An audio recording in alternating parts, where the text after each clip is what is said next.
네, 이어서 정치권 주요 이슈 짚어보겠습니다. 성시훈 더불어민주당 부대변인, 손수조 국민의힘 미디어 대변인 나오셨습니다. 어서 오십시오.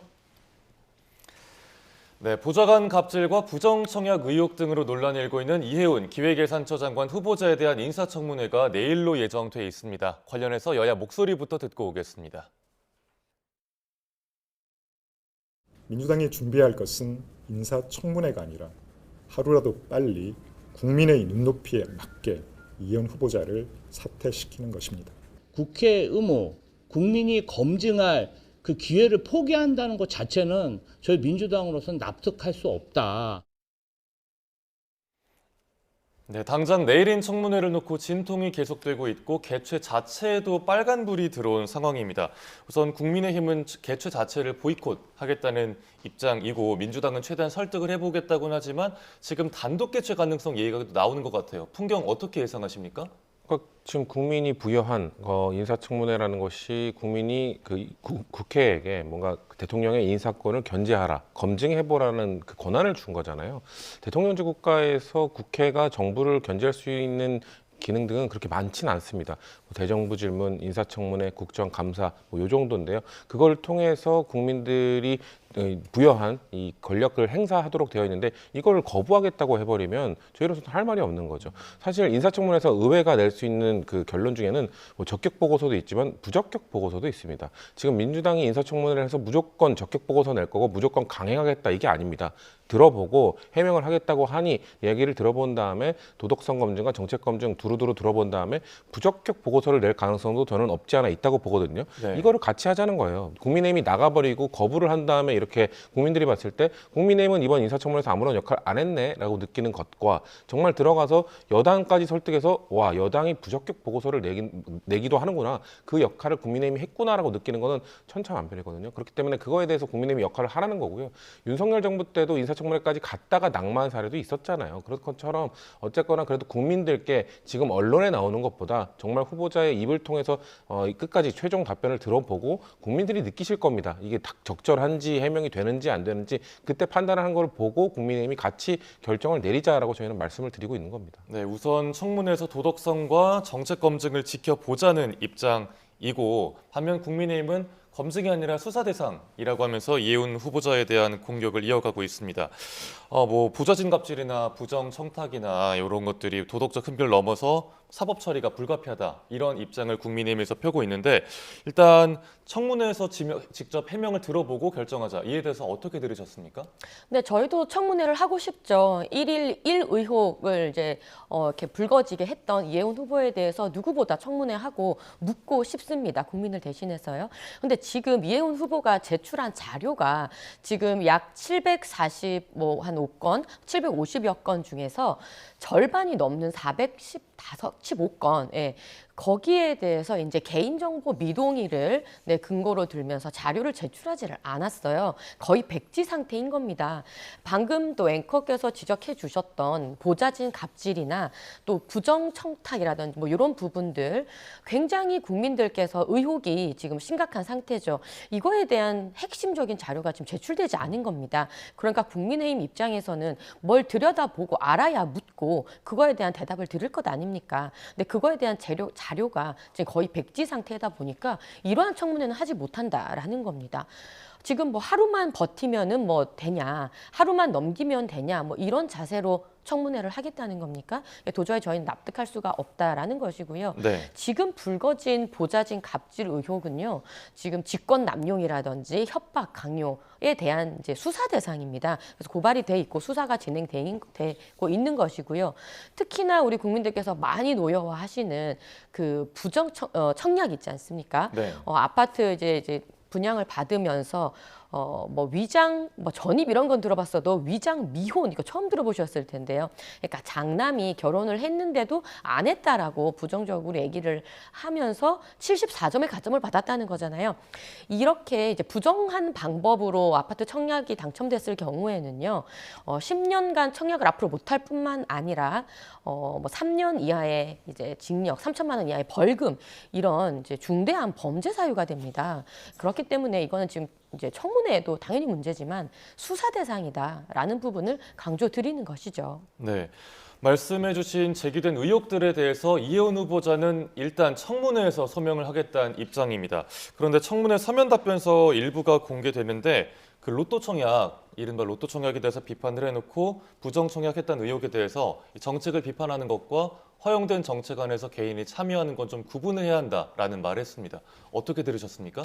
이 답변은 절반의 답변밖에 안 되는 거죠. 그러니까 이혜원 후보자가 평소에 뭔가 이 로또 청약 제도 자체가 뭐 너무 현금 부자들에게 유리하다라고 비판을 해왔는데 막상 실상 자기는 청약 제도를 계속해서 신청하면서 그 혜택을 누리지 않았느냐, 비판한 제도를 왜 누렸느냐, 이 비판에 대해서 답변이 됩니다. 하지만 아까 대변인께서 말씀하신 것처럼 뭔가 그 과정에 있어서 부정적인 방법이 있었는지 지금 의혹이 지금 짙어진 상황이잖아요. 네. 이거에 대해서는 지금 해명이 아직 안 된 거죠. 이거에 대해서는 왜 장남이 그 혼인 신고를 하지 않았는지, 지금까지는 성인이 된 자녀의 혼인 신고를 내가 어떻게 할 수는 없는 거다라고 얘기를 했습니다만, 그 아파트 단지, 청약이 된 아파트 단지에 부정 청약 관련 수사가 끝난 이후에, 조사가 끝난 이후에 바로 이 혼인 신고를 한 걸로 알려져 있거든요. 그렇기 때문에 그 부분에 대해서는 해명이 불충분하죠. 전 이거에 대해서는 국민들이 납득할 만한 해명을 충분히 내놓아야 된다고 생각하고요. 네. 그리고 그 뭐 국토부에서도 이거에 대한 입장이 좀 낼 필요가 있다고 봅니다. 왜냐면은 그 아파트에서만 40여 명이 부정 청약으로 처벌을 받았고, 그리고 전 국민적으로도 작년 4월쯤에 국토부에서 그런 부정 청약과 관련돼서 거의 한 200~300명이 처벌을 받았기 때문에 똑같은 잣대로 오히려 고위공직자에게는 더 엄한 잣대를 들이대야 되기 때문에 지금 이혜원 후보자가 한 그 위장 미혼과 관련된 내용들이 정말 국토부 봤을 때는 법적으로 문제가 없는지에 대해서 국토부도 입장을 내야 되고 후보자도 설명을 더 해야 될 걸로 보여집니다. 예, 그럼 국민의힘이 지금 보이콧 선언한 상황에서 내일 만약에 여야 합의로 청문회가 이루어지려면 자료 제출이 좀 더 충분하게 이루어져야 된다, 이런 입장이십니까? 네, 당연합니다. 그런데 이제 이미자 재경위원장께서 이제 발표를 하셨는데 지금까지도 자료 제출이 0건이다, 더 없다는 거예요. 그래서 이런 상황에서 국민적 의혹이 이렇게 들끓는데도 이재명 대통령께서 이 이혜원 지명자가 그렇게 훌륭한 인재라면 이고 지든 지고 가든 뭐 알아서 하셔라, 우리는 못하겠다, 뭐 이렇게 지금 말씀하고 계시거든요. 그리고 지금 국민의힘 유상범 의원께서는 이른바 이혜원 방지법을 발의했습니다. 그러니까 이제 개인정보 미동의를 이유로 이렇게 자료 제출을 거부하는 사태가 앞으로 이제 고위공직자의 청문회에서는 더 이상은 없도록 이 이혜원 방지법도 국민의힘에서는 지금 발의한 상황입니다. 예, 알겠습니다. 내일 청문회 풍경이 어떻게 그려질지, 또 이혜원 후보자가 어떤 소명을 내놓을지 지켜봐야겠습니다. 이제 민주당 공천원금 의혹 수사 이야기 해볼 텐데요. 강선우 의원과 김경시 의원 간의 1억 헌금 주장과 관련해서 핵심 피의자 3명의 진술이 좀 엇갈리고 있습니다. 강선우 의원은 바로 돌려줬다. 또 김경시 의원은 나중에 몇 달 뒤에 돌려받았다. 그리고 전 사무국장 남모 씨는 3명이 있었던 건, 카페에 있었던 건 맞는데 내가 없을 때 줬더라, 이렇게 지금 엇갈리고 있거든요. 상황 어떻게 보고 계세요?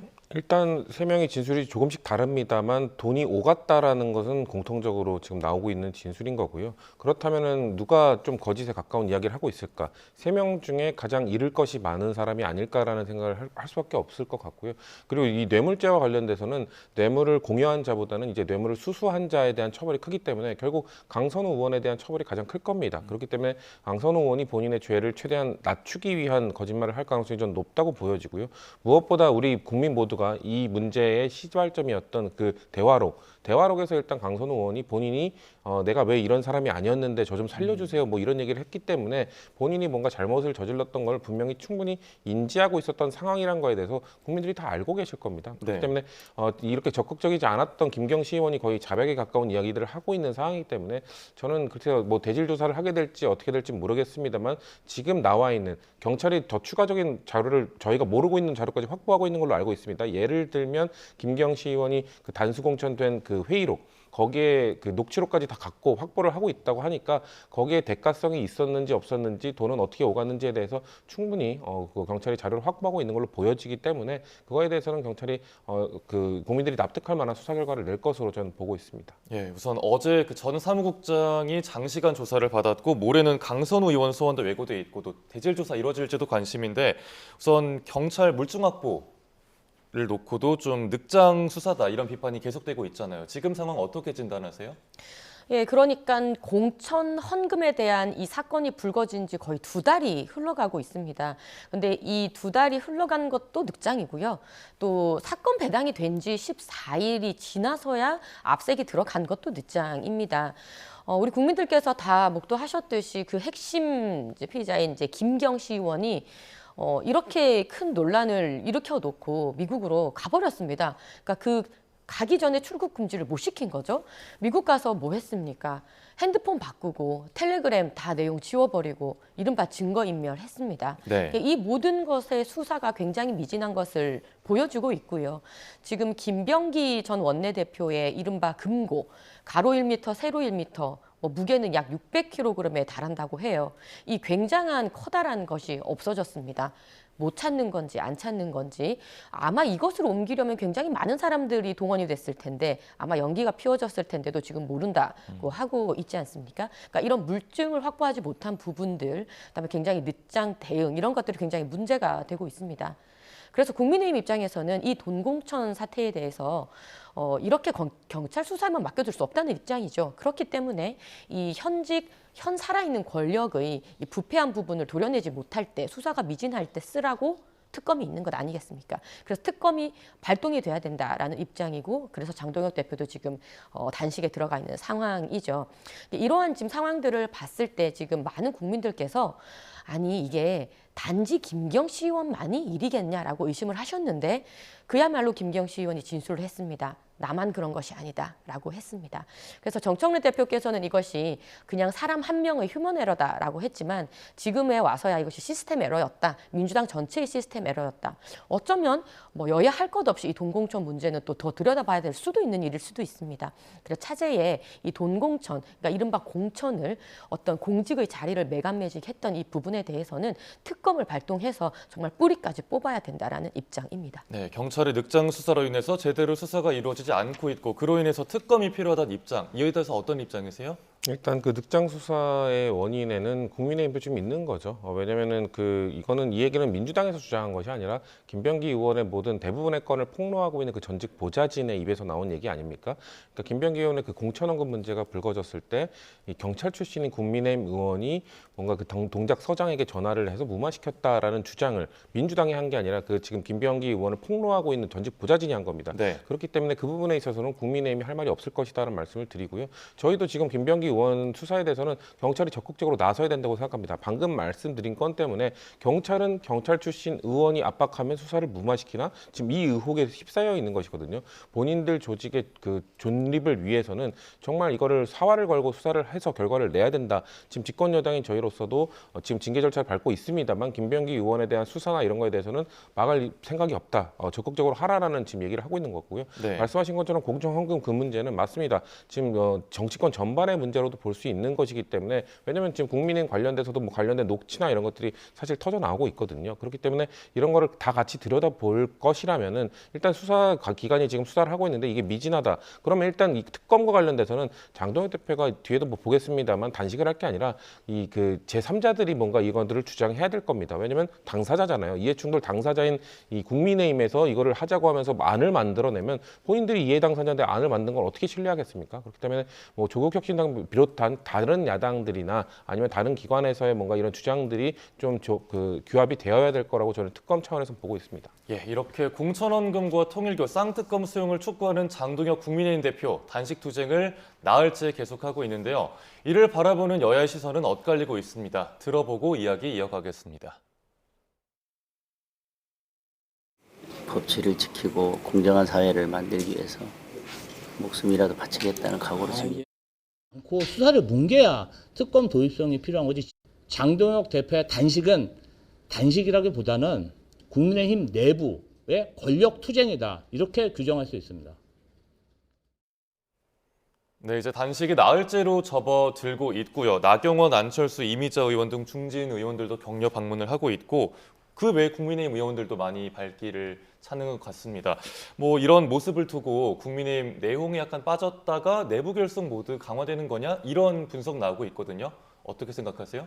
예, 저도 어제 하루 종일 네, 단식 현장을 지키다가 왔습니다. 그래서 직접 옆에서 뵀었는데 좀 굉장히 상태가 조금 위험한 좀 많이 야위였죠. 예, 네. 위험한 상태입니다. 왜냐하면 정말 물밖에 안 드시는 생 단식을 진짜 하고 계시고요.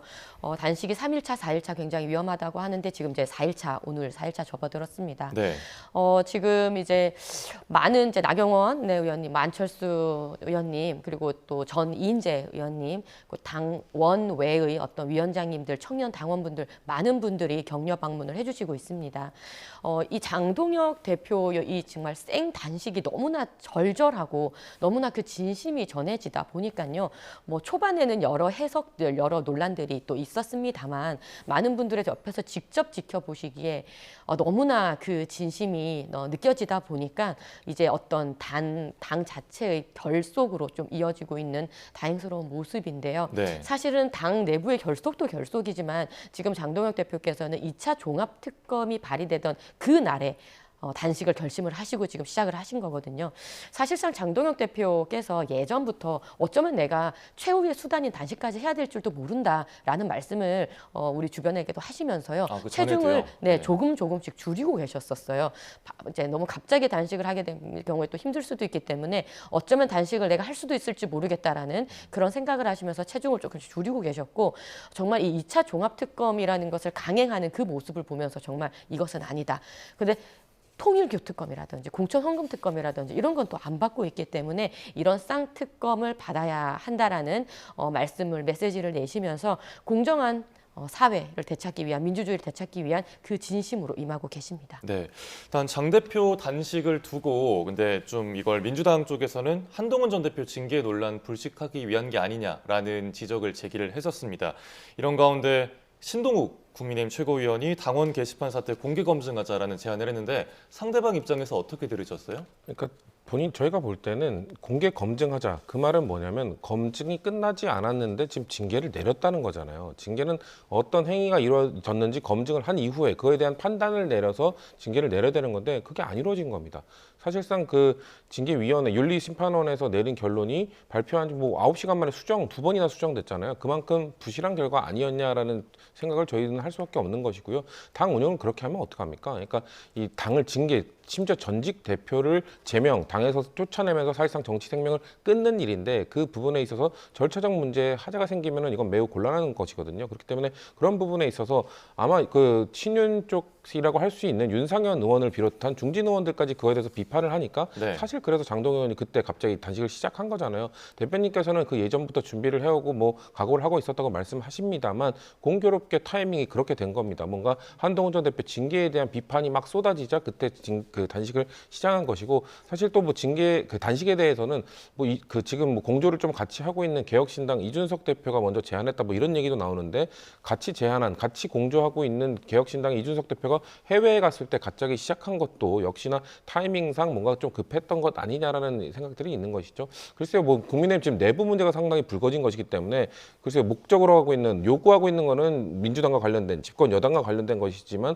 결국 내부에서 문제가 터졌던 것들을 해결하지 않은 채 지금 외부로 목소리를 내고 있는 것이기 때문에 내부 문제 좀 잘 해결하시라는 말씀 먼저 드리고 싶습니다. 네, 내부에서 친한계를 중심으로는 징계 철회해야 된다라는 주장이 계속해서 나오고 있거든요. 당내 분위기 어떻습니까? 아니 어떤 당이 이렇게 당 대표가 목숨을 걸고 이렇게 공정한 대한민국을 만들겠다고 하는 와중에 이를 두고 그런 다른 목소리를 낼 수 있을까요? 저는 굉장히 안타깝게 생각을 하고요. 지금 보면 장동혁 대표가 단식을 시작한 그 순간은 민주당이 수적인 우세를 위시하면서 2차 종합특검이라는 말도 안 되는 것을 발의했던 그 순간이었습니다. 정말 누가 예상도 하지 못하게 2차 종합특검을 발의하고 이렇게 통과를 또 이렇게 밀어붙여서 했기 때문에 정말 우리 입장에서는 뭐 백드롭이라든지 뭐 현장을 준비할 틈새도 없이 바로 그냥 단식에 들어간 겁니다. 예. 그렇기 때문에 이런 맥락에서 이 단식을 봐주셔야지 뭐 한동훈 대표에 관련된 건 정말 말도 안 되는 사후적인 해석인 거예요. 뭐 모든 세상이 한동훈 대표를 중심으로 돌아가지가 않습니다. 그것은 다 사후적인 해석일 뿐이고요.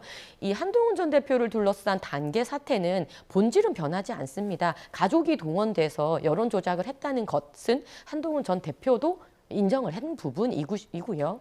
그리고 IP, 이 두 개의 IP, 그러니까 여러 가지 아이디가 두 개의 IP에서 나왔다. 그리고 그 뒷 전화번호가 한동훈 전 대표 가족이 다 일치한다. 이러한 이 본질들은 변하지 않는데 이거에 대해서 한동훈 전 대표가 윤리위도 오지도 않고 당무감사에도 오지도 않고 재심의도 안 하겠다고 하고 있으니 기회를 더 드리는 겁니다. 절차상의 문제가 없기 위해서 더 만전을 기한다. 이렇게 봐주시면 될 것 같고요.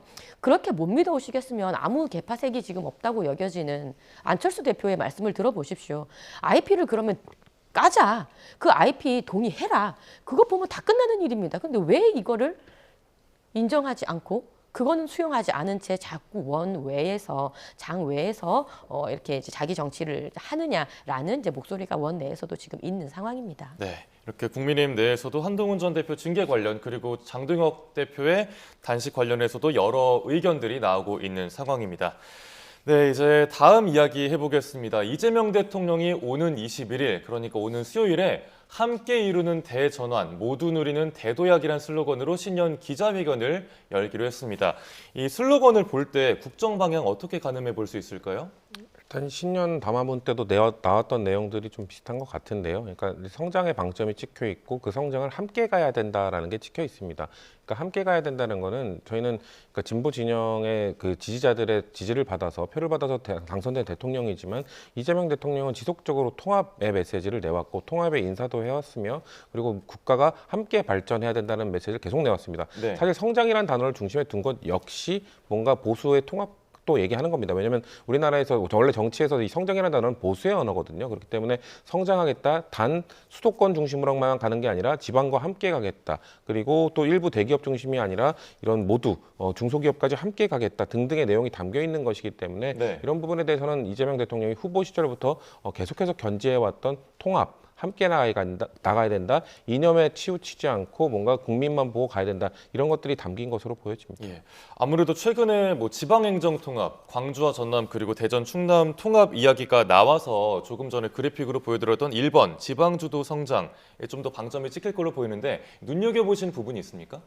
네, 지방주도 성장 이 부분은 저희도 많이 동의를 하고 함께 준비했던 부분도 있는 이제 사안입니다. 특히 뭐 대전, 충남 통합이라든지 이런 부분은 지역에서 많이 원했던 사안들인데 이재명 대통령께서 또 이제 속 시원하게 지금 드라이브를 거는 부분은 굉장히 잘하고 계신다고 봅니다. 근데 다만 이러한 이제 통합 기조나 이런 것들이 그렇게 효용적으로 이제 야당들에게 다가오지는 않는 것 같아요. 왜냐하면 이제 장동혁 대표도 24시간 필리버스터라든지 여러 가지 국정 기조의 전환을 요구하고 있고요. 또 개혁신당의 천하람 원내대표 역시 18시간, 19시간의 필리버스터를 하면서 이렇게 뭔가 정부의 이제 요구 사항들을 이제 이야기를 하고 있지 않습니까? 네. 필리버스터를 이렇게 야당이 정말 이렇게 하고 있는 상황이라는 것은 이제 원내에서도 그렇고 정부의 국정 기조라는 것이 뭔가 목소리가 잘 들어가지 않는다라는 반증 아니겠습니까? 그래서 지금 국민의힘 같은 경우는 특히나 통일교 특검이라든지 공천원금 특검 이런 쌍특검을 받아달라는 부분 이런 것들도 저희들이 많이 이제 꾸준하게 요청하고 있는 부분이니까 말로만 통합 외치지 마시고 좀 받아달라라는 이제 말씀을 좀 드리고 싶고요. 여러 가지 국정 기조의 변화에 대해서 대전환에 대해서 저희는 오히려 말씀을 드립니다. 지금 국민께서 많이 힘들어하시는 어떤 부동산 정책에 대한 그런 국정 기조라든지 확장 재정에 대한 많은 우려라든지 이런 부분들에 대해서는 이재명 정부가 조금 더 그런 국정 기조를 좀 전환을 시키면서 야당의 그런 걱정들, 국민의 불안들을 좀 불식시켜 주시기를 조금 또 요청을 드립니다. 네, 참 이렇게 여야 협치를 바라는 국민들이 많으실 텐데 아쉽게도 공전인 상황입니다. 뭐 청문회 보이콧의 고발에 저희가 오늘 살펴봤던 내용들도 그렇고요. 뭐 필리버스터 반복되는 전국도 그렇고요. 국민의힘이 그제 그 여야 지도부 오찬 간담회에서도 불참을 했었고 그래서 단독 영수회담을 이재명 대통령에게 제안을 했습니다. 일단 민주당 정청래 대표는 받아들일 수 없다는 입장을 견지하는 것으로 보이는데 성사될 가능성 어느 정도로 보십니까? 저는 단독 영수회담은 성사될 가능성이 없다라고 봅니다. 만약에 이런 요구들은 사실 대통령이 이 정당들과의 야당과의 소통을 하지 않을 때 그럴 그때 전격적으로 이루어지는 것이거든요. 근데 이재명 대통령은 취임 이후에 아주 활발하게 지금 야당과 소통을 하기 위해 노력을 하고 있거든요. 그 아까 말씀하신 오찬도 그렇고 계속해서 뭐가 지금 정당들의 대표들을 만나겠다. 그리고 얘기를 계속 듣고 있잖아요. 정당의 역할이란 게 원래 그런 겁니다. 국민들의 의견들을 수렴해서 그것을 행정부에 전달하는 역할, 그것이 정당이 해야 되는 역할이거든요. 예. 그렇기 때문에 국민의힘만 부를 때는 안 오다가 1대1로 만나게 해달라. 그럴 때만 우리가 얘기할 수 있다. 이렇게 얘기하는 거는 이거는 국민들의 목소리를 전달하겠다라는 목적보다는 본인들의 정치적 중량감을 확인하겠다, 키우겠다라는 목적밖에 안 보이는 것이거든요. 아까 대변인께서 말씀하신 국민의힘이 주장하는 내용들 그런 것들을 대통령이 자주 만나자고 하니까 그때마다 가서 말씀하시라는 겁니다. 국민들이 느낄 때는 대통령이 부를 때는 오지도 않고 그럴 때는 가지도 않고 뭔가 얘기 안 하다가 뭔가 밖에서만 얘기하는 거에 대해서 국민들께서는 의아해하실 겁니다. 오히려 만나서 계속해서 뭔가 얘기하고 딱 콕 집어서 몇 개를 요구했는데 그게 받아들여지지 않을 때 국민들이 느낄 때는 대통령이 불러서 얘기를 듣고 안 들어주네 이렇게 생각하실 수도 있는 것이거든요. 이런 전략적 사고를 좀 하시라는 겁니다. 뭔가 대통령이 만나자고 할 때 만나고 그렇게 하면서 뭔가 야당이 지금 그리고 소수야당이잖아요. 소수야당이 할 수 있는 방안이 많지 않을 때는 할 수 있는 모든 수단을 동원해야 되는데 대통령이 만나자고 하는 자리도 안 나가버리면 국민들께서는 야당이 제 역할을 못하고 있다고 저는 느낄 거라고 보고 있습니다. 네, 여기에 반박하신다면요? 목숨 걸고 단식을 하고 24시간 필리버스터를 해도 안 들어주는데 무슨 가가지고 들러리 쓰고 사진 찍고 할 그런 쇼할 생각은 없습니다. 지금 민주당 그리고 이재명 정부는요. 그간 500억의 국민 혈세를 들였고 서울중앙지법원의 거의 절반 정도의 인력을 썼던 기존의 3대 특검을 이어서 지금 2차 종합특검까지 하겠다고 하고 있습니다. 기존의 3대 특검이 어땠습니까? 조은석 특검은 뭐 나무 위키를 들어서 증거를 가지고 오질 않나? 민중기 특검은 공무원 사망 사건까지 있었죠. 최상병 특검은 10건의 구속영장 청구 중에서 9건이 기각됐던 정말 이런 특검을 했습니다. 이런 것에 대해서 어떤 뭐 사과나 반성이나 다시 어떤 그런 이제 부분을 얘기를 하지 않고 다시 2차 종합특검을 밀어붙이는 것이 지금의 민주당 그리고 이재명 정권입니다. 밖에서 정말 처절하게 외치는 야당의 목소리를 먼저 들어주시기를 간곡히 부탁드립니다. 예, 알겠습니다. 두 분 말씀 오늘 여기까지 듣도록 하겠습니다. 지금까지 성치훈 더불어민주당 부대변인, 손수조 국민의힘 미디어 대변인과 전국 소식 짚어봤습니다. 고맙습니다.